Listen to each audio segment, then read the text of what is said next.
स्वागत है दोस्तों आप सभी का आपके अपने YouTube channel future to you academy पर। और आज जो आपके लिए टॉपिक लेके आए हैं वो इमरजेंस ऑफ रीजनल पावर्स के बारे में बात करेंगे हम। आपको पता है आपकी इग्नू की सीरीज़ चल रही है EHI 05 की। तो इसकी जो सीरीज़ चल रही है इसके टॉपिक वाइज हम चल रहे हैं धीरे धीरे, और कोशिश करेंगे कि पेपर आए तब तक इसको ख़त्म कर सकें, ठीक है। और reading line by line reading करते हुए चलेंगे और इसको हम हिंदी में अपना अनुभव करते हुए समझते हुए चीज़ों को चलेंगे, और इसी के साथ में कोशिश करेंगे कि सारा का सारा हमारा ख़त्म हो जाए। तो पुरानी वीडियो में इसका जो पहला टॉपिक है उस टॉपिक को हम डाल चुके हैं। पहला ब्लॉक चल रहा है, पहली यूनिट चल रही है, तो इसका जो एक टॉपिक है वो डाल सकते हैं। इसमें 3 टॉपिक हैं और 3 टॉपिक में से एक पढ़ चुका है हमारा, और एक ये जो हमारा अगला टॉपिक है ये है इमरजेंस ऑफ रीजनल पावर्स या फिर रीजनल पॉलिटिक्स। अगर हम बात करें रीजनल पॉलिटिक्स की बात करें तो इसके बारे में हमें इसमें पढ़ना है। टॉपिक थोड़ा बड़ा है, हो सकता है कि इसके हमें दो पार्ट बनाने पड़े, बाकी कोशिश करेंगे कि एक में ही ख़त्म हो जाए। तो हो सकता है कि वीडियो थोड़ी लंबी भी जा सकती है, तो आप मेरे साथ बने रहें और चैनल को सब्सक्राइब करें, अपने दोस्तों को भी शेयर कर दें ताकि वो भी इसे आगे पढ़ सकें। तो चलिए स्टार्ट करते हैं। देखिए, emergence of regional politics. Along with the decline of Mughal Empire, the second major theme of the 18th century was emergence of regional politics। ठीक है, मुगल्स के एम्पायर के डिक्लाइन करने के बाद में जो अगली जो मेन थीम थी, सेकंड मेजर जो थीम थी वो थी कि 18वीं सदी में रीजनल पॉलिटिक्स का उभर के आना। ठीक, रीजनल पॉलिटिक्स का उभर के आना। Broadly there were 3 kinds of states which came into prominence. अगर हम मोटे तौर पर देखें तो 3 तरह की स्टेट्स थी जो कि प्रोमिनेंस में आगे बढ़ के आईं, जो कि बाहर उभर के आईं। उनकी अगर हम बात करें तो अगर उनकी हम बात करें तो देखते हैं कि वे क्या है। देखिए, the states which broke away from the Mughal empire. देखिए जो कुछ तो अब कौन कौन सी किस तरीके की स्टेट्स थी वे थी। एक तो हमारी स्टेट थी ऐसी स्टेट्स जो कि मुगल एम्पायर से टूटकर बाहर आई थी। किससे? ऐसी कुछ स्टेट्स थी जो कि मुगल एम्पायर से टूटकर बाहर आई थी। The new states set up by the rebels against the Mughals. कुछ नई स्टेट जो कि रिबेल्स मतलब विद्रोह के बाद में निकल के आई थी, विद्रोहियों के द्वारा निकल के बाहर आई थी वो थी, और कुछ इंडिपेंडेंट स्टेट निकल के आई थी। इनके बारे में हमें पढ़ेंगे। देखिए, let us look at each one of these separately. इनके बारे में अलग अलग करके एक एक करके हमें देखना है, तो इनको हम देखते हैं। देखिए, पहली है हमारी सक्सेसर स्टेट्स। ठीक, जो पहली स्टेट थी हमारी वो थी सक्सेसर स्टेट्स। तो सक्सेसर स्टेट्स के बारे में अगर हम बात करें तो हैदराबाद, बंगाल और Awadh were the 3 cases where provincial governors under the Mughal setup independent state. Hyderabad की स्टेट जो थी, एक आपकी हैदराबाद की स्टेट, एक बंगाल की स्टेट और एक अवध की स्टेट, ये वो स्टेट्स थी जो कि मुगल्स के 3 स्टेट्स के where provincial governors under the Mughal setup independent. ये जो मुगल एम्पायर में जो गवर्नर्स थे इन स्टेट्स के, उनके अनुयायी में ये बाहर निकल के आई। ये वाली जो हैदराबाद, बंगाल और अवध की जो स्टेट्स हैं ये सारी की सारी बाहर निकल के आई। और हम बात करें the break away from the Delhi occurred in stages. जो दिल्ली का जो ब्रेक अवे है वो स्टेजेस में हुआ। The revolt of individual followed by that of the social groups, communities and finally the regions. ठीक, अब ये दिल्ली एम्पायर का जो दिल्ली की सल्तनत थी, जो इसका ये टूटना किस तरीके से हुआ, स्टेजेस में होना शुरू हो गया। अब जैसे ही ये अलग हुई तो फिर बाकी के थे वो भी अपना टूटना शुरू कर दिया उन्होंने भी। सोशल ग्रुप्स अलग होना शुरू कर दिया, सोशल ग्रुप्स भी अलग होना शुरू हो गए, कम्युनिटीज़ भी अलग होना शुरू हो गई, और फिर उसके बाद में रीजन के क्षेत्र उनसे टूटने लगे और कटने लगे। ऐसी zamindari revolt in the provinces against imperial demand. अब zamindari revolt in against the provinces against the imperial demand triggered off the break away. अब जो जमींदारी रिवॉल्ट था उसके कारण भी काफ़ी चीज़ें हुई। ठीक, governor did not get support from the centre and tried to secure support of local elites. Governor जो था उसको सेंटर से सपोर्ट नहीं मिल रहा था, तो उसने क्या किया, उसने कोशिश की कि लोकल जो एलाइट्स थे उनसे सपोर्ट लेने की कोशिश उसने की। However the links with the centre were maintained and Mughal traditions continued. लेकिन अगर आप देखें तो उसमें जो मुगल एम्पायर जो था, मुगल एम्पायर से उनके लिंक बने रहे और यहाँ तक कि मुग़ल ट्रेडिशन जो था वो उनका चलता रहा। ठीक। देन अवध और Hyderabad came to the help of Mughal with Nadir Shah invaded Delhi. Awadh और हैदराबाद जो है वो मुगल्स के बाद में हेल्प के लिए आया। Awadh and Hyderabad came to the help of the Mughals. देखिए अवध और हैदराबाद जो है वो मुगल्स की हेल्प के लिए आया। कब? जब नादिर शाह ने दिल्ली के ऊपर आक्रमण किया, तब हैदराबाद और अवध दोनों के दोनों स्टेट्स आई। Through their links with the faction of nobles the provincial chiefs were often strong enough to control the centre.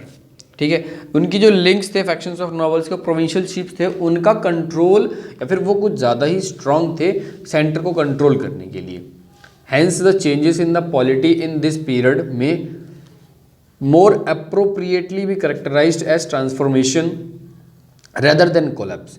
ऐसे में अगर हम बात करें तो यहाँ पर हम ऐसा कुछ कह सकते हैं कि इस टाइम पर जो चेंजेस हो रहे थे वो एक तरीके की ट्रांसफॉर्मेशन थी। अगर हम उसको कोलैप्स, ना कि एक कोलैप्स था, कोलैप्स नहीं कह सकते कि हाँ एकदम से उनका दिल्ली सल्तनत पूरा का पूरा ढह गया, ऐसा नहीं कह सकते। लेकिन हाँ यहाँ पर कुछ थोड़ा सा ट्रांसफॉर्मेशन आ रहा था कि जो पावर्स थी वो थोड़ी पावर ट्रांसफॉर्म होकर के रीजनल पॉलिटिक्स के पास में जा रही थी। ठीक। और अगर हम बात करें a new political order was constructed with in the Mughal institution framework. अब नया एक पॉलिटिकल ऑर्डर कंस्ट्रक्ट हो गया किस में? मुगल्स इंस्टीट्यूशनल फ्रेमवर्क में। ठीक है। देन अगला है हमारा क्या है कि देखिए अगला है the collapse of all the Indian polity did not lead to generalised economic decline. The collapse of all India polity did not lead to the generalised economic decline. देखिए इकोनॉमिक डिक्लाइन का जो कोलैप्स जो था, collapse of Indian polity did not lead, जो Indian polity का जो collapse हुआ इसकी वजह से क्या, इसकी वजह से जनरलाइज्ड इकोनॉमिक डिक्लाइन नहीं हम कह सकते। ठीक है। The regional picture was very varied. जो रीजनल पिक्चर्स थी वो बहुत ही अलग अलग भिन्न भिन्न तरीके की थी। पंजाब की इकोनॉमी का डिसरप्ट बाय फॉरेन इन्वेजन की वजह से हुआ, लेकिन अवध का जो था इकोनॉमिक ग्रोथ हो गया उसी टाइम पर। पंजाब की इकोनॉमी जो थी वो डिसरप्ट हो गई, किसकी वजह से? फॉरेन इन्वेजन की वजह से। और अवध की जो इकोनॉमी थी वहाँ पर इकोनॉमिक ग्रोथ हुआ। Safdarjung Nawab of Awadh on his accession paid 3 crore to the Nadir Shah. जो सफदरजंग था और ये जो नवाब ऑफ अवध था, इन्होंने क्या किया कि इन्होंने अपने एसेशन पर 3 करोड़ रुपए नादिर शाह को दिए। A stable polity developed in Awadh on the basis of economic prosperity, while the state set up in the Punjab collapsed। ठीक है, एक स्टेबल पॉलिटी डेवलप हुई अवध में, किस बेसिस पर? इकोनॉमिक प्रॉस्पेरिटी की वजह से। देखिए अवध की जो इकोनॉमी थी वो कुछ ज़्यादा वो काफ़ी ग्रोथ कर रही थी, और वहीं पंजाब की देखें तो वहाँ पर वो थोड़ा डिसरप्ट हो गई थी। तो अवध की जो पॉलिटी थी वो इकोनॉमिक बेसिस पे काफ़ी स्टेबल थी और प्रॉस्पेरिटी वहाँ पर कुछ ज़्यादा थी। तो ये था यहाँ पर हमारा सक्सेसिव स्टेट्स का। अब हम एक एक करके बात करते हैं। हैदराबाद के बारे में पहले बात कर लेते हैं, देन बंगाल के बारे में बात करेंगे, और फिर उसके बाद हमारा अवध भी है। तो इन तीनों स्टेट्स के बारे में हम बात करेंगे। देखिए पहला है हमारा हैदराबाद। तो हैदराबाद के बारे में ज़रा देख लेते हैं कि हैदराबाद का क्या हिसाब किताब है। देखिए The death of Nizam ul Mulk in 1748 marked the closing of glorious first chapter in the history of Hyderabad। देखिए निज़ाम उल मुल्क की 1748 में जो मृत्यु हुई वो क्या है कि एक बहुत ही ग्लोरियस जो चैप्टर था, फर्स्ट चैप्टर था ग्लोरी का, वो हैदराबाद की हिस्ट्री का, वो क्या हुआ कि वो बंद हुआ वहाँ पर। ठीक है। It had started with the foundation of the states in 1724। ये कब से स्टार्ट हुआ था? 1724 से स्टार्ट हुआ था। निज़ामुल मुल्क ने हैदराबाद को एक इंडिपेंडेंट स्टेट के रूप में दिखाया था, उन्होंने घोषित किया था। तो ये 1724 से स्टार्ट हुआ था, और निज़ामुल मुल्क 1748 में जब वे मरे तो उनकी ग्लोरियस जो हिस्ट्री थी, ग्लोरियस उनका जो बोलें तो हम उनका जो राज्य था उसके बारे में अगर बात करें तो वहाँ की उस टाइम की हिस्ट्री, जो ग्लोरियस हिस्ट्री थी उनकी, वो हैदराबाद की, वहाँ पर उसका चैप्टर क्या होता है? क्लोज होता है। क्यों? क्योंकि वहाँ पर निज़ाम उल मुल्क ख़त्म हो जाते हैं, उनका वो मर जाते हैं। ठीक है। It had started in the 1724 by the Nizam ul Mulk, a prominent noble at the time of the Sayyid controlled the court at the Delhi. ये कौन था? निज़ाम उल मुल्क कौन थे? एक प्रोमिनेंट नोबल थे। किस टाइम पे? सैयद के टाइम पर के, सैयद के टाइम के, जो कि दिल्ली के कोर्ट में सैयद के टाइम पे ये एक बहुत ही अच्छे प्रोमिनेंट नोबल थे। उनमें से he assisted Mohammad Shah in deposing the Sayyid and in return was given the office of the subedar of the Deccan. He assisted Mohammad Shah, उन्होंने मोहम्मद शाह को असिस्ट किया और कहा कि एक बात करिए, आप सैयद को हटाइए, ठीक है, और उनको सूबेदार दक्कन का सूबेदार बना दो उन्हें। ये उन्होंने कहा। किसने कहा? ये कहा हमारे ये निज़ाम उल मुल्क ने, ठीक है। He reorganised the administrations and streamlined the revenue system. उन्होंने जो एडमिनिस्ट्रेशन था उसको एक बार दोबारा से रीऑर्गेनाइज किया और रेवेन्यू सिस्टम जो था वहाँ का, उस टाइम का जो टैक्स लेने का जो सिस्टम उनका चल रहा था उसको भी थोड़ा सा चेंज किया।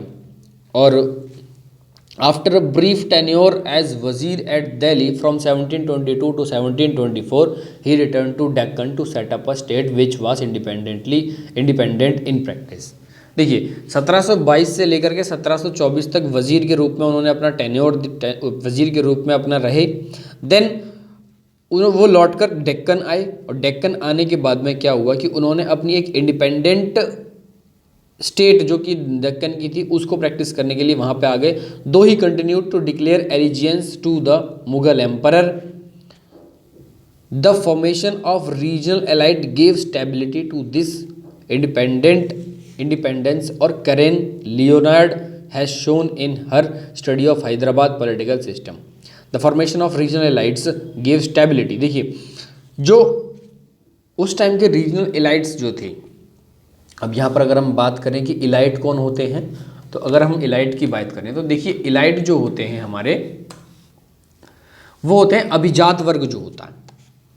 इलाइट जो उस टाइम के जो रीजनल एलाइट्स थे उनकी वजह से यहाँ पर एक स्टेबल पॉलिटिक्स बन के आ गई थी। ये कौन, इस चीज़ को कौन बता रहा है? इस चीज़ को कैरन लियोनार्ड हैं, जो कि उनकी जो खुद की study of Hyderabad political system की बात करते हैं, वो कैरन लियोनार्ड हैं। वो बताते हैं कि वहाँ पर रीजनल इलाइट्स के सपोर्ट की वजह से, वहाँ पर रीजनल इलाइट की सपोर्ट की वजह से पॉलिटिकल स्टेबिलिटी रही। Reform of the revenue system, subduing of the zamindar, reform of the revenue system, subduing of the zamindars and tolerance toward the Hindus were among his wise policies.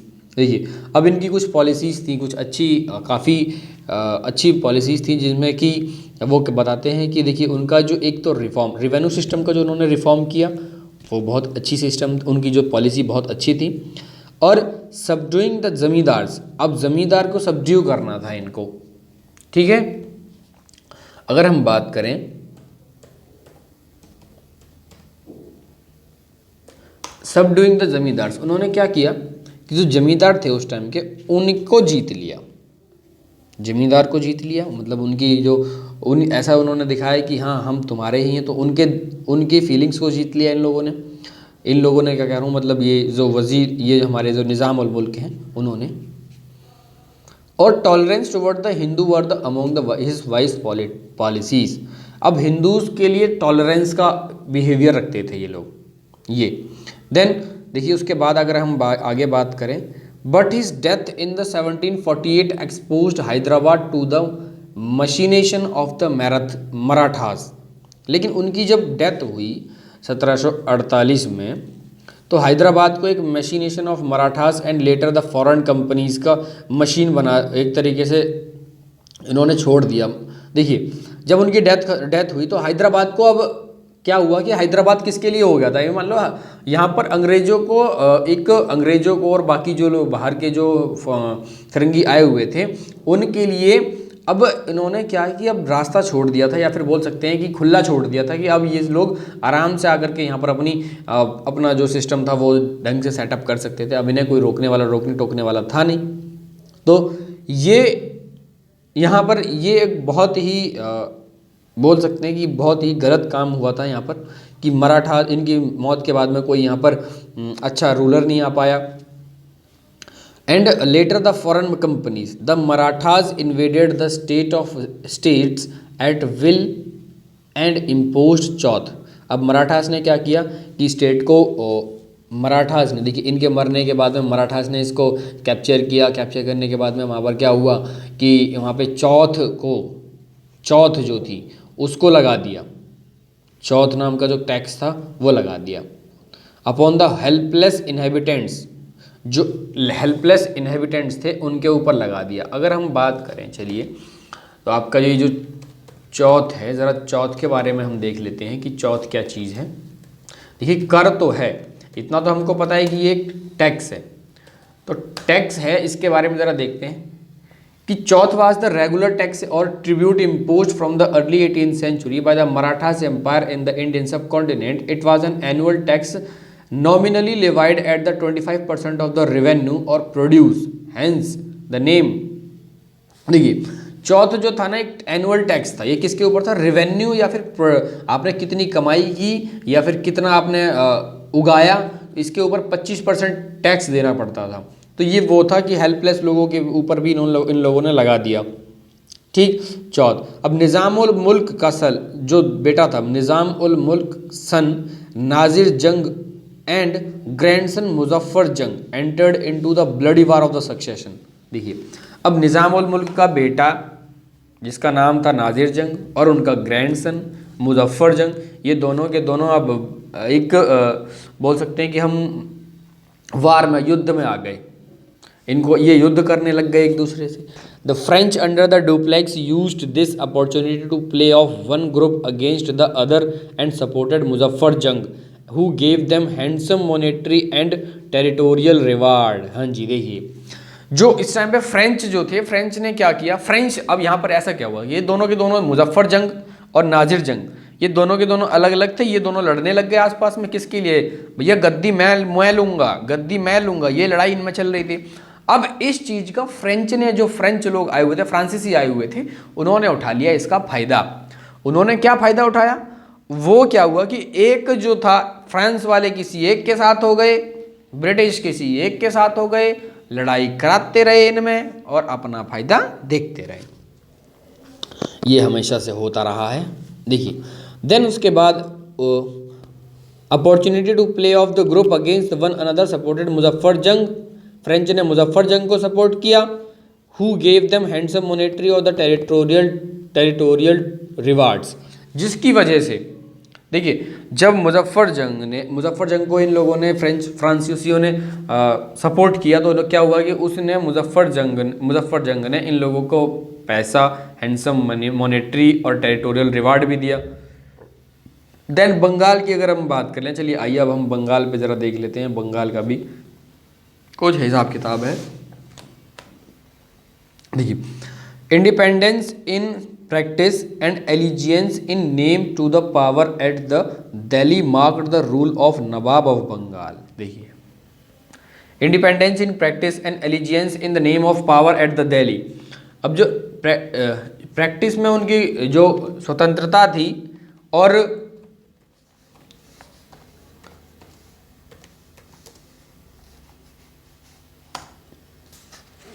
Practice में इनकी जो स्वतंत्रता थी और allegiance in the name of power of Delhi, power at the Delhi marked the rule of Nawab of the Bengal. Murshid Quli Khan became the governor of Bengal in 1770। Murshid Quli Khan जो थे वो governor general बने 1717 में under the Mughal aegis, but his link with the Delhi was limited to sending tribute. देखिए मुर्शीद कुली खान जो थे वो governor of Bengal बन गए 1717 में, लेकिन उनका क्या था कि उनका सिर्फ लिंक इतना था कि वो ट्रिब्यूट भेज सकें। ट्रिब्यूट बोले तो कुछ पैसा वगैरह भेज सकें, वहाँ तक इतना ही लिंक था, ज़्यादा लिंक वो रखते, उनका लिंक भी नहीं था दिल्ली सल्तनत में। तो देन उसके बाद अगर हम बात करें कि फिर उसके बाद सूजाउद्दीन बिकेम द नवाब इन 1729। अब सूजाउद्दीन जो थे वो नवाब बन गए 1727 में एंड रूल्ड टिल 1739, और उसके बाद में वो 1739 तक उन्होंने रूल भी किया। when Alivardi Khan assumed charge. In 1756, Sirajuddaulah became the Nawab of Bengal on the death of his grandfather Alivardi Khan. अब 1756 में अलीवर्दी खान के मरने पर सिराजुद्दौला नवाब ऑफ बंगाल बन गए. Bengal ruler did not discriminate on religious ground in making public appointment, and Hindus reached high positions in the civil service and obtained lucrative जमींदारीज. देखिए बंगाल के ruler जो थे वो रिलीजियस बेसिस पे किसी को भी डिस्क्रिमिनेट नहीं करते थे या फिर ऐसा कोई बायस्ड नहीं थे, इतना काफ़ी वो इतने बायस्ड नहीं थे. और अगर हम बात करें इनकी कि देखिए और सिविल से उनके राज्य में क्या होता था कि हिंदू लोग जो थे वे भी ऊंची से ऊंची पोस्ट तक जा सकते थे, यहाँ तक कि वो बड़ी से बड़ी लुक्रेटिव जमींदारी तक लेते थे, उनको मिल जाती थी. The Nawab were virtually independent and maintained strict control over the foreign companies trading in their realm. देखिए नवाब जो थे वो काफ़ी इंडिपेंडेंट थे और जो बाहर से फॉरेन कंपनीज आ रही हैं उनके ऊपर भी स्ट्रिक्ट रूल और स्ट्रिक्ट कंट्रोल रखते थे उनके ऊपर भी. ठीक है. देन उसके बाद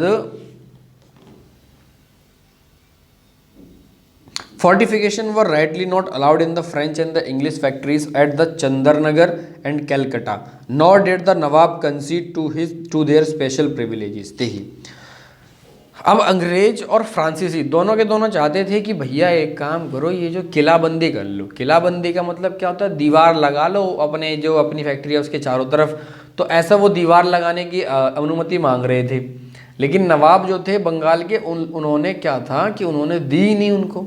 ये जो अनुमति थी, जो उन्होंने परमिशन मांग रहे थे वो परमिशन नहीं दी और वो इसके बिल्कुल भी अलाउड नहीं करते थे इस चीज़ के लिए, और ना ही कोई स्पेशल प्रिविलेज उनको देना चाहते थे. कुछ फैक्ट्रीज थी फ्रेंच की और इंग्लिश की चंद्रनगर और कलकत्ता में, उनके लिए ना तो उन्होंने कोई स्पेशल प्रिविलेज दी और ना ही उनको अलाउ किया कि भैया तुम यहाँ पर फोर्टिफिकेशन वगैरह कर लो.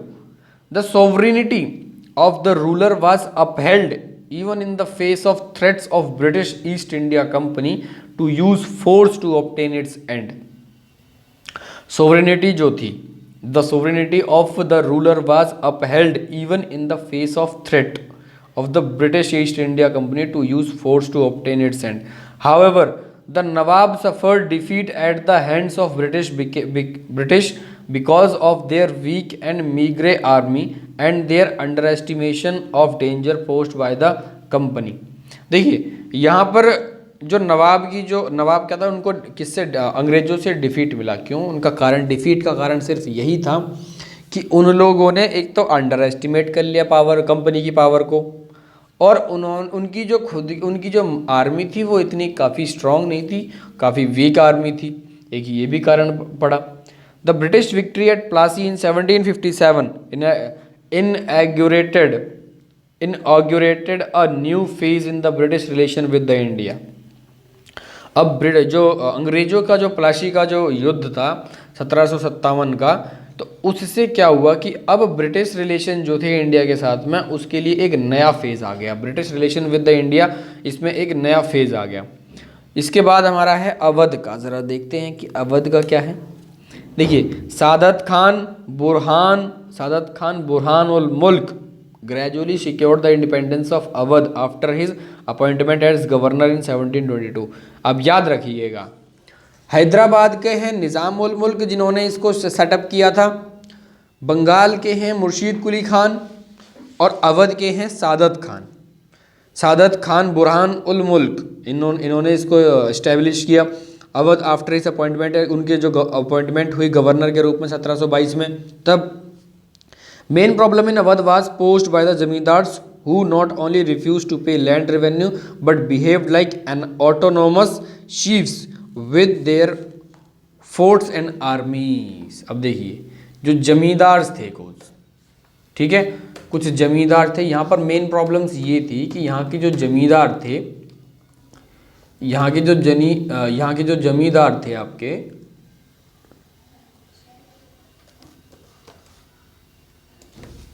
यहाँ के जो जमींदार थे वो ना तो लैंड रेवेन्यू पे किया करते थे, और यहाँ तक कि इस तरीके से बिहेव करते थे, इस तरीके से बिहेव करते थे जैसे कि स्वशासी, मतलब ऐसे इस तरीके से बिहेव करते थे जैसे उन्हीं का राज चल रहा है, उनके बाप का राज चल रहा है, इस तरीके से बिहेव करते थे। और उनके पास में खुद की, उनके फोर्ट्स और आर्मीज जो थी, उनकी खुद की आर्मीज थी। इस तरीके से इससे वो क्या करते थे, ना तो पे करते थे अपना लैंड रेवेन्यू जो था उनका, ना वो उसको पे करते थे, और इस तरीके से बिहेव करते थे जैसे उनका खुद का राज्य है। और स्वशासी बोलते हैं जिसको हम बोलते हैं स्वशासी, खुद का राज्य, इस तरीके से बिहेव करते थे। Saadat Khan subdued them and introduced a new land settlement which provided protection to the peasants from the zamindars. Saadat Khan ने क्या किया कि उनको सबड्यू किया और उनके खिलाफ एक पॉलिसी लेके आए, सबड्यू, उनको वश में किया। देखिए सादत खान जो थे उन्होंने ये जो जमींदार थे तो इनको एक तो अपने कब्जे में लिया, या फिर बोले तो हम वश में किया। वश में करने के बाद में उन्होंने एक नया लैंड सेटलमेंट पॉलिसी इंट्रोड्यूस की, जो कि पीजेंट्स और जो छोटे पीजेंट्स जो थे, पीजेंट्स को ज़मींदार से बचाने के लिए एक सेटलमेंट लेके आए और एक पॉलिसी लेके आए। The jagirdari system was reformed and the jagirdari is granted to the local gentry who were also given position in the administration and the army. Jagirdari system जो था उसको रिफॉर्म किया गया, और जागीरदारी जो थी उन लोगों को दी गई, लोकल जेंट्री जो थे वहाँ के लोकल लोगों को दी गई, और उनको एक एडमिनिस्ट्रेशन में और आर्मी में भी एक जगह दी गई थोड़ी सी। देन उसके बाद अगर हम बात करें रीजनल रूलिंग ग्रुप्स इमर्ज्ड। फिर उसके बाद कुछ रीजनल रूलिंग ग्रुप्स थे वो भी निकल के आए, वो भी उभर के बाहर आए। कंसिस्टिंग ऑफ द शेखजादास, उनमें कुछ थे जैसे कि शेखजादास थे, अफगान्स थे, सेक्शंस ऑफ हिंदूज था, ये लोग कुछ निकल के आए। तो उसके बाद है ये हमारा न्यू स्टेट्स। देखिए आज हम अवध तक पढ़ेंगे, देन उसके बाद नेक्स्ट वीडियो में आपको उसके बाद अगली वाली पढ़ेंगे, क्योंकि ये जो टॉपिक है ये काफ़ी बड़ा टॉपिक है, तो मेरे को लगता है कि ये 2-3 पार्ट्स में जाएगा, तो इसलिए हम इसको आज यहीं तक पढ़ते हैं। देन उसके बाद नेक्स्ट वीडियो में देखेंगे कि आगे क्या है। आपको जैसा भी ये लगा हो मुझे ज़रूर बताएं, और नेक्स्ट वीडियो आएगी तो आप उसको देखने के लिए आपको आपके पास जल्दी से पहुंचे, उसके लिए आपको सब्सक्राइब करना पड़ेगा। आप चैनल को सब्सक्राइब करें, अपने दोस्तों को भी शेयर करें, और कोशिश करूँगा कि और अच्छे से अच्छा पढ़ाने की कोशिश करूँगा, और आपको जो भी कमी लगती है आप मुझे इसमें कमेंट बॉक्स में आकर के ज़रूर बताएँ। तब तक के लिए धन्यवाद, मिलते हैं नेक्स्ट वीडियो के साथ। धन्यवाद, जय हिंद, जय भारत।